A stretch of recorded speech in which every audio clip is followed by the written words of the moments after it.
It's what's up? So last day namin ngayon ng marketing display dito sa may Ororama. Marketing display ni Motorstar. Yan guys. Dito tayo ngayon, nakapwesto. Yan guys, ito yung mga dala naming unit dito ngayon.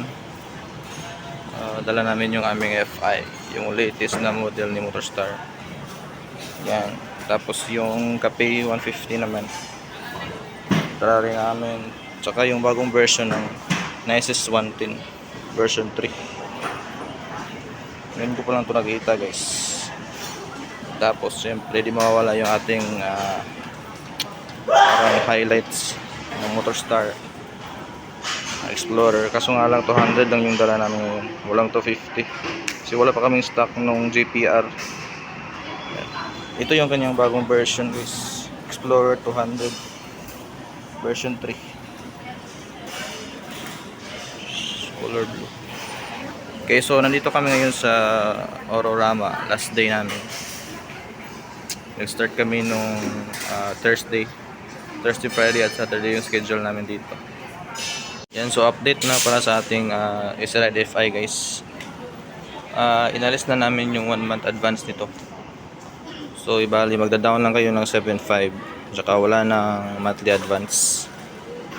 Siguro sa mga susunod na buwan, pag marami ng available na stocks ng Explorer, ibabalik na din namin yung advance nito.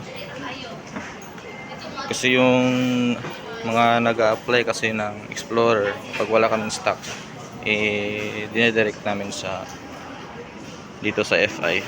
Kasi maganda naman yung FI. Tsaka di na din magkalayo sa sa presyo. So dito namin sila rene-refer sa FI.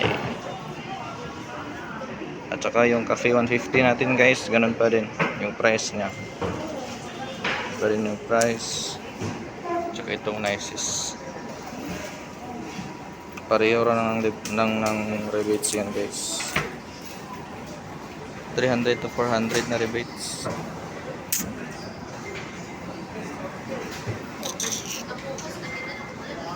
So guys, sa mga hindi makakapo guys, punta lang kayo sa mga branches namin dito sa Cagayan de Oro.